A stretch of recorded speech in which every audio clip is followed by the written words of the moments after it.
Wassalatu wassalamu ala Rasulillah Sayyidina Muhammad wa ala alihi wasallam. Di Malaysia ni, tiap tahun di Malaysia ada sebuah negara yang begitu lama sambutan Maulid Rasul ni. Sambutan Maulid Rasul ni adalah hari di mana umat Islam di Malaysia ataupun di dunia menyambut kelahiran Nabi SAW ini sebagai utusan Allah.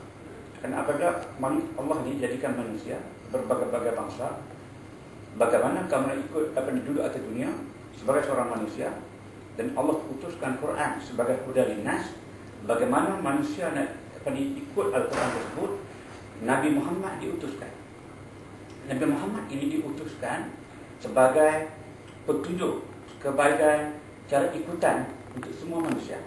Jadi Nabi Muhammad diutuskan sebagai wa ma arsalnaka illa rahmatan lil alamin. Nabi Muhammad diutuskan sebagai rahmat. Rahmat ni maknanya membawa keselamatan, membawa keharmonian, membawa pada kedamaian, membawa pada ketenangan.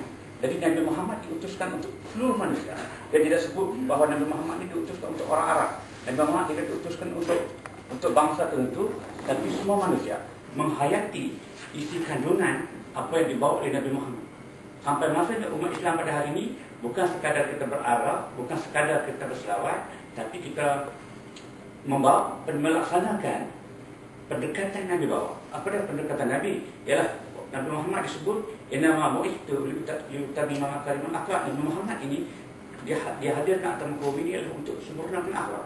Maka umat Islam bagaimanakah meraihkan kehadiran Maulid Rasul ini? Bukan sekadar kita sambut, bukan sekadar kita berarah, bukan sekadar itu, tapi kita mengikuti ajaran yang dibawa. Sebab itu umat Islam di akhir zaman ini mula jauh dengan ajaran Nabi SAW.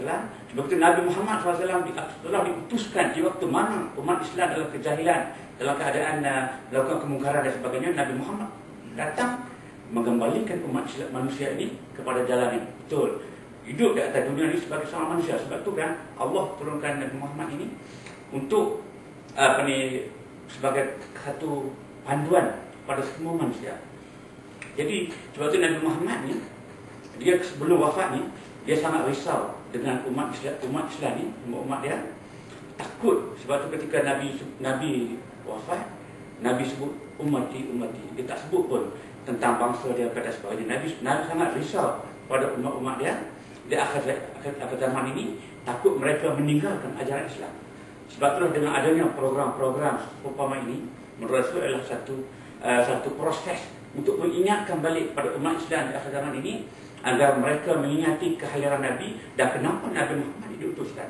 Sebab itu umat Islam sudah sampai masanya pada hari ini, sekali saya nak ulangi bahawa bukan sekadar sambutan, tapi kita nak menghayati isi kandungan agama Islam. Sebab umat Islam pada hari ini patut menjadi role model, patut menjadi ikutan kepada orang-orang Islam. Ini umat Islam tunjukkan satu contoh yang tidak baik pada masyarakat bukan Islam. Islam datang ini sebagai rahmat. Patutnya orang Islam menjadi selamat. Jiran-jiran yang yang bukan Islam selamat dengan adanya orang Islam. Apabila orang bukan Islam duduk di negara Islam, orang bukan Islam selamat rasanya. Kerana Islam membawa agama, membawa rahmat pada sekalian alam. Kita memperingati kelahiran Nabi. Jadi pendapat yang pertama ni disebut Nabi tak pernah sambutan Rasul.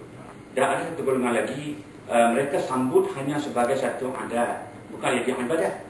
Kerana sambutan ini ada bercampur aduk dengan lelaki perempuan, dengan unsur-unsur yang bercanggah dengan Islam. Islam tak suruh pun.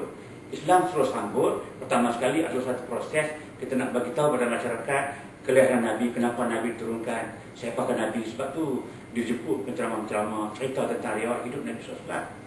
Yang keduanya, umat Islam di Malaysia ini disambut dengan mengadakan marhaban, mengharapkan selawat. Ini satu benda yang tidak bercanggah dengan Islam. Memang Allah sangat-sangat mengalalukan tiap-tiap kalau semua jemaah, kalau ketua jemaah disuruh kita ni selawat Nabi. Jadi selawat ni tak ada masalah apa lah. Yang ketiganya dia buat ialah perarakan. Perarakan ini sebenarnya untuk menimbulkan satu semangat, satu syiar. Kita nak bawa bahawa umat Islam tidak lupa akan Nabi Muhammad SAW.